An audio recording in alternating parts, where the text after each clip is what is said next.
Hello everyone, আজ হচ্ছে 28 মে বুধবার। তো সকাল থেকে প্রচণ্ড ব্যস্ত ছিলাম, কোনো ভিডিও টিডিও কিছু করতে পারিনি, কারণ আগামীকাল 29 মেতে আমি ফিরে যাচ্ছি কলকাতা থেকে। তো এবার আমি আর সোনু কিন্তু শুধু একা ফিরছি না, সাথে মা বাবাও যাচ্ছে।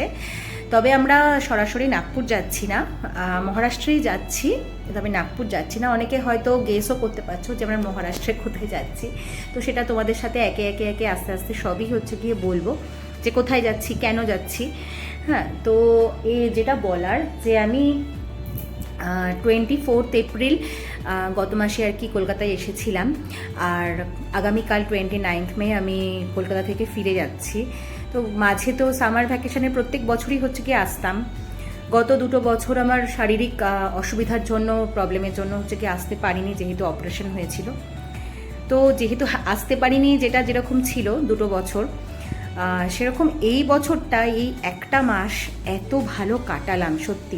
যেমন মা বাবাদের সাথে হচ্ছে গিয়ে টাইম কাটিয়েছি, এদিকে যাওয়া ওদিকে যাওয়া। এরপরে আমি আর সোনুও একা একা অনেক জায়গায় হচ্ছে গিয়ে ঘুরেছি। তারপরে সিনেমা দেখতে যাওয়া সবার সাথে, এটা কিনতে যাওয়া ওটা কিনতে যাওয়া, সাথে হচ্ছে রিলেটিভদের বাড়িতে যাওয়া, দিদার সাথে দেখা করা। এদিকে মাসি এসেছিল গতকাল আমার সাথেই দেখা করতে, যেহেতু আমরা হচ্ছে কি চলে যাচ্ছি আগামীকাল। আর এবছরে হয়তো আমাদের আর হয়তো কলকাতায় আসা হবে না। তো সেটাও কেন, সেটাও তোমাদের সাথে ধীরে ধীরে হচ্ছে কি জানাবো তোমাদের।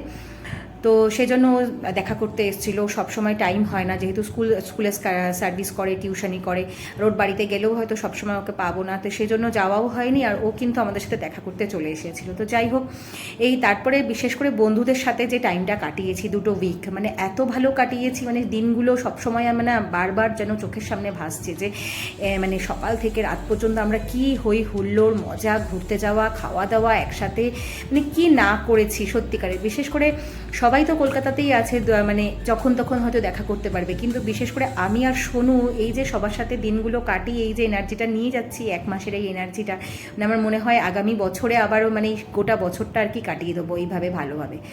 তো তাই সকাল থেকে, যেহেতু আগামীকাল যাব, সকাল থেকে টুকিটাকি এমনি মেন লাগেজগুলো তো গোছানো হয়েই গেছে, তো টুকিটাকি তো গোছানো থাকে। মাও যেহেতু যাচ্ছে, বাবাও যাচ্ছে, তো এই জন্যই আর সকাল থেকে সেরকমভাবে কোনো ভিডিও টিডিও করা হয়নি। তো চলো এবার কোথায় যাচ্ছি, কেন যাচ্ছি, সবটাই তোমাদেরকে হচ্ছে জানাবো। তো চলো একে একে বিকেলবেলা তো আবার মিষ্টি টিষ্টি আনতে যাব, যেহেতু কলকাতায় রয়েছি, কলকাতার জিনিস তো কিছু নিয়ে যেতেই হবে এখান থেকে। তো সেগুলোও সমস্ত কিছু গোছগাছ করা, টুকিটাকি অনেক কিছুই আর কি রয়েছে। তো এখন তো মোটামুটি 2:30 মতন বাজে, মা খেতে ডাকছে নিচে। তো এখন যাই নিচে, খাওয়া দাওয়া করে যা যা গোছানোর আছে গুছিয়ে সকালবেলা 6টার সময় আমাদের বেরোতে হবে, কারণ 9:30টার সময় কিন্তু ফ্লাইট রয়েছে আমাদের।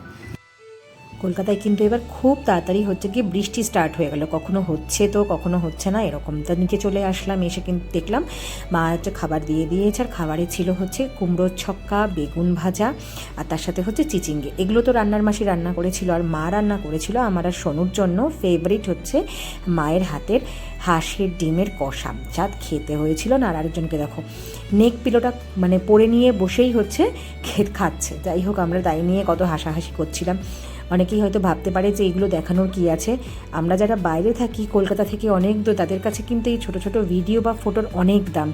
যখন পরবর্তীকালে হচ্ছে গিয়ে আমরা এই ছোটোখাটো ভিডিওগুলো দেখেই কিন্তু তখন সেই স্মৃতিগুলো হচ্ছে গিয়ে মনে করি যে কত আনন্দ, কত কিছু করেছিলাম। যাই হোক, তারপরে তো সন্ধ্যাবেলা বেরোলাম, বেরিয়ে মিষ্টি টিষ্টি যাবতীয় সব কিছু নিয়ে এসে লাগেজটাকে যা একদম সুন্দর করে কিন্তু প্যাক করে নিলাম। তোমাদের যদি ব্লগটা ভালো লেগে থাকে অবশ্যই like, comment, share and subscribe করে দিও।